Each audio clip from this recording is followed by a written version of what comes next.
Hi అండి. అందరూ ఎలా ఉన్నారు? బాగున్నారా? ఈరోజు మనం ఇంట్లోనే చాక్లెట్లు ఎలా తయారు చేసుకోవాలో చూద్దాం. దీనికోసం మనకి 3 వస్తువులు అవసరం పడతాయండి. ఒకటి చాక్లెట్ కాంపౌండ్, 2 చాక్లెట్ మౌల్డ్స్, తర్వాత మనం సేల్ చేసుకోవాలనుకుంటే చాక్లెట్ ర్యాపర్స్ అవసరం పడతాయి. లేదు ఇంట్లోకే అనుకుంటే ర్యాపర్స్ అవసరం లేదండి. నేను ఇప్పుడు ఈ కాంపౌండ్ అమెజాన్ నుంచి తీసుకున్నాను. మీషోలో కూడా ఉందండి. కానీ అక్కడ నేను ఆర్డర్ పెట్టాను. అది రాలేదు. క్యాన్సిల్ అయిపోయింది ఆర్డరు. సో, నేను అమెజాన్ నుంచి తీసుకున్నాను. నేను dark compound, milk compound and white compound 3 తీసుకున్నానండి. సో, నేను ఇక్కడ మీకు white compound and milk compound 2 చూపిస్తాను ఈరోజు. మనం దీనికోసం ముందుగా చాక్లెట్ బేస్ని మనం చిన్న చిన్న ముక్కలుగా కట్ చేసుకోవాలండి. ఇది ఎటువంటి పరిస్థితుల్లో అయినా డబుల్ బాయిలింగ్ మెథడే యూజ్ చేయాలి. మనకంటే మైక్రోవేవ్ ఇంట్లో ఉండలేదు కదండి. సో మనం డబుల్ బాయిలింగ్ మెథడే యూజ్ చేద్దాం. సో దీనికోసం మనము చిన్నది బాండీ పెట్టుకొని దాంట్లో వాటర్ పెట్టుకొని కొంచెం బాగా హీట్ అయ్యేలోపు మనం చాక్లెట్ బేస్ని చిన్న చిన్న ముక్కలుగా కట్ చేసి వేసుకోవాలండి. హీట్ అయిన తర్వాత పెద్ద బాండీ దానిపైన పెట్టుకొని కలుపుతూ ఉంటే వెంటనే కరుగుతుందండి. టైం పట్టదు. ప్రెస్ చేస్తూ కొంచెం కలుపుకోవాలండి. దానివల్ల తొందరగా కరుగుతుంది. మనకి ఈజీగానే ఉంటుంది. ప్రాసెస్ ఏమంత కష్టం కాదు. జస్ట్ 5 మినిట్స్లో అయిపోతుందండి. సో ఇప్పుడు నేను చూపిస్తున్నట్టు డబుల్ బాయిలింగ్ మెథడ్ యూజ్ చేసి కలుపుకోవాలండి. చూసారా ఎంత తొందరగా హీట్ అయ్యి కరిగిపోతుందో. మనం దీనికోసం కోకోయా పౌడర్ కూడా యూజ్ చేయొచ్చండి. దానికోసం మనకి వర్జిన్ కోకోనట్ ఆయిల్ కావాల్సి వస్తుంది. నాకు ఇప్పుడు అంత అవైలబిలిటీలో లేదు. సో అందుకోసమే నేను కాంపౌండ్స్ తీసుకున్నాను. అవి కూడా మాకు దగ్గరలో అవైలబిలిటీ లేదు. సో ఆన్లైన్లోనే పెట్టుకున్నాను. ఇదైతే చాలా తొందరగా అయిపోతుందండి పని వెంటనే. నేను లాస్ట్ వీడియోలో తెలుగు వారికి ఒక క్వశ్చన్ అడిగాను కదండి. నాగస్వరానికి లొంగని చాటు తోకకి నిప్పంటగానే తాడెత్తున లేస్తుంది అని. దానికి ఆన్సర్ వచ్చేసి చిచ్చుబుడ్డ అండి. ఇలాంటి మరిన్ని రెసిపీస్ కోసం ప్లీజ్ మా ఛానల్ని సబ్స్క్రైబ్ చేయండి. అలాగే లైక్ చేయండి ఈ వీడియోని. సో ఈరోజు మనం ఇంకొక క్వశ్చన్ చూద్దాము.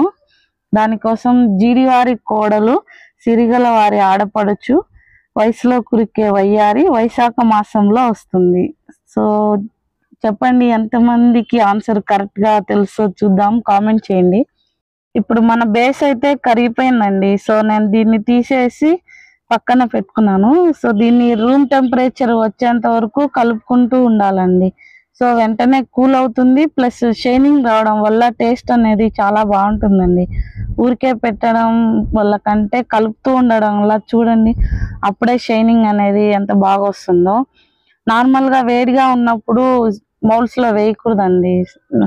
మనం రూమ్ టెంపరేచర్కి కూల్ అయిన తర్వాతనే వేయాలి.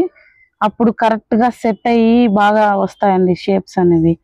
నేను మౌల్డ్స్ మీషో నుంచి తీసుకున్నానండి. నాకు 4 మౌల్డ్స్ వచ్చి 180 రూపీస్ పన్నాయి.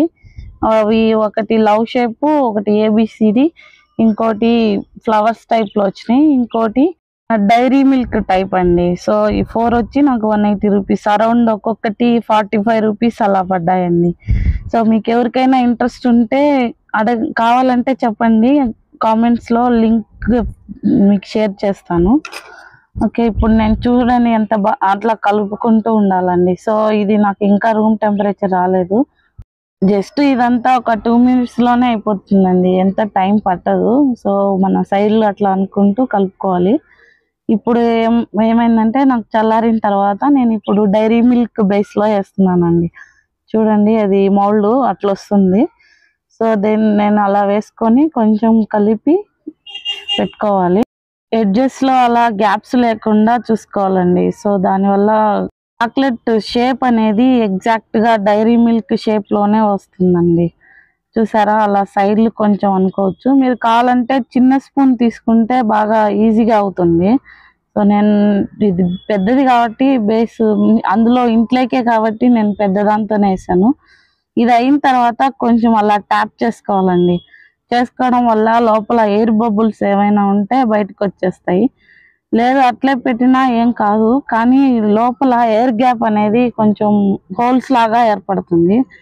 అది చూసేకి అంత బాగోదు కదా, సో అందుకు అలా ఒకసారి ట్యాప్ చేసుకోవాలి. నేను ఇప్పుడు సెకండ్ మౌల్డ్లో వేస్తున్నాను. ఇది 3 ఫ్లవర్స్ టైప్లో వచ్చిందండి. సో ఇందులో నాకు హాఫ్ వరకు పట్టింది ఇది. దీని తర్వాత నేను మళ్ళా మిల్క్ బేస్ వేసానండి. ఇప్పుడు నేను సెకండ్ దానికోసం మిల్క్ కాంపౌండ్ తీసుకుంటానండి. ఇది మనము చిన్నప్పుడు మిల్క్ బార్ అని ఒక చాక్లెట్ వచ్చేది, పైన కౌ బొమ్మ ఉండేది. సో సేమ్ టు సేమ్ దాని టేస్టే ఉంటుందండి. సో నేను ఇంట్లోకే కాబట్టి దాంట్లోనే హీట్ చేసుకుంటున్నాను. మీరు లేదు షాప్లోకి అమ్ముకోవచ్చు లేదా అనుకుంటే మీరు సపరేట్గా బాయిల్ చేసుకోవచ్చు. నేను ఇంట్లోకే అండి, ఎలాగున్నా తింటాం. కొంచెం కలర్ చేంజ్ అయింది అంతే, నాకు ఇంకేం లేదండి, సేమ్ అలాగే ఉంది. టేస్ట్ అయితే ఏం చేంజ్ అవ్వలేదు. వాటర్ అనేవి కొంచెమే వేసుకోవాలండి, పైన ఉన్న బాండీకి అస్సలు టచ్ అవ్వకూడదు. దానివల్ల చాక్లెట్ మాడిపోయి టేస్ట్ చేంజ్ అయిపోతుంది. సో నేను టిక్స్ చూసుకొని చేశాను, సో అందువల్ల ఎప్పుడు టేస్ట్ చేంజ్ అవ్వలేదు. ప్రతిసారి నాకు బాగానే వచ్చిందండి. సో మీకు కూడా అది ఉపయోగపడుతుందని చెప్తున్నాను. సో కొన్ని వాటర్ చాలు, వెంటనే హీట్ అయిపోతుందండి. చూస్తారా, పెట్టనానే కరుగుతూ ఉంటుంది. ఇంకా మనము ఈ చాక్లెట్ కాంపౌండ్ అనేది మనం ఎండల కాలం తీసుకుంటే కరిగిపోయి వస్తుందండి. దీనికి మనం వింటర్లో కానీ రైనీ సీజన్లో కానీ ఆర్డర్ ప్లేస్ చేసుకుంటే ఎగ్జాక్ట్ అలాగే కాంపౌండ్ సేమ్ ఉంటుంది, కరిగిపోకుండా వస్తుంది. సో దీన్ని మనం స్టోరేజ్ ఎట్లా అంటే అట్లే తీసుకొని ఒక బాక్స్లో పెట్టుకొని ఫ్రిడ్జ్లో స్టోర్ చేసుకోవడం వల్ల సమ్మర్లో కూడా గట్టిగానే ఉంటుందండి, కరిగిపోకుండా.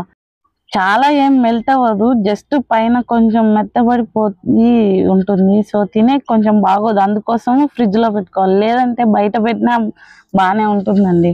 ఇది ఇక్కడ చూసారా, మిల్క్ కాంపోనెంట్ కొంచెం చాక్లెట్ ఉండేసరికి వైట్ చేంజ్ అయింది కలరు. మనం ఇంట్లోకే కాబట్టి పర్లేదు ఎలా ఉన్నా.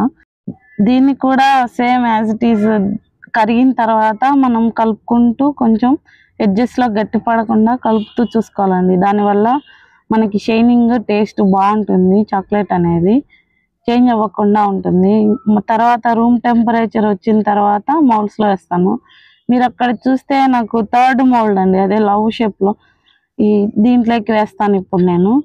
ముందు కొంచెం వేరే దాంట్లో మిగిలింది, ఇప్పుడు దీనికి అంత కలిపి వేస్తున్నాను. చూడండి, దానికి దీనికి తేడా చూడండి. అది మిల్క్ కాంపోనెంట్, ఇది వైట్ కాంపోనెంట్. సో మిల్క్ అనేది వైట్గా ఉంటుంది, వైట్ కాంపోనెంట్ అనేది డార్క్ చాక్లెట్ కంటే కొంచెం లైట్ కలర్ ఉంటుందండి. నేను మిల్క్ కాంపోనెంట్ అంటే వైట్గా ఉంటుందేమో అనుకున్నాను ఫస్ట్. చూసారా, నేను ఇప్పుడు దీన్ని 15 మినిట్స్ డీప్ ఫ్రిడ్జ్లో పెట్టాను, వెంటనే గడ్డకట్టేస్తుందండి, లేట్ ఏం పట్టదు. సో తీయడం కూడా చాలా ఈజీ. మనకి మౌల్డ్స్ అనేవి సిలికాన్తో రావడం వల్ల ఎగ్జాక్ట్గా షేప్ అనేది బాగా వస్తుందండి. చూసారా, చాలా ఈజీగా తీయచ్చు, ఎగ్జాక్ట్ ఉంటుంది. ఇది నేను ముందు కొంచెం వేరేది పడ్డం వల్ల రెండు మిక్స్ అయ్యి వచ్చాయి. మనం షాపింగ్ అమ్ముకోవాలనుకుంటే అలా రకరకాలు ట్రై చేయొచ్చు, వెరైటీగా ఉంటుంది చూసేకి. ఇప్పుడు ఇవన్నీ తీసేసిన తర్వాత నేను ప్యాకింగ్ ఎలా చేయాలో చూపిస్తాను. ప్యాకింగ్ ర్యాపర్స్ అనేవి నేను మీషోలోంచి తీసుకున్నానండి, 98 రూపీస్కి 250 వచ్చాయి. సో నాకు ఇవి విత్ బటర్ పేపర్ వల్ల వచ్చాయి. ఎందుకంటే మనం ఫ్రిడ్జ్లోంచి పెట్టి బయటికి తీస్తానే వెంటనే కొంచెం చెమ్మలాగా అనిపిస్తుందండి, అదేం ప్రాబ్లం కాదు, చాక్లెట్ ఏం టేస్ట్ చేంజ్ అవ్వదు. సో ఈ బటర్ పేపర్ ఉండడం వల్ల చెమ్మని కూడా బాగా పీల్చేసుకుంటుందండి. సో అందువల్ల చెడిపోకుండా అట్లే ఉంటాయి. సమ్మర్ అయినా ఒక 4 అవర్స్ బయట పెట్టినా ఏం కాదండి, 4 అవర్స్కి మించి బయట ఉంటే కరిగిపోతాయి కొంచెము. సో ఇదండి, ఇలా చేసుకోవాలి. చాలా బాగా వచ్చాయి కదా. ఇలాంటి మరిన్ని రెసిపీస్ కోసం ప్లీజ్ మా ఛానల్ని సబ్స్క్రైబ్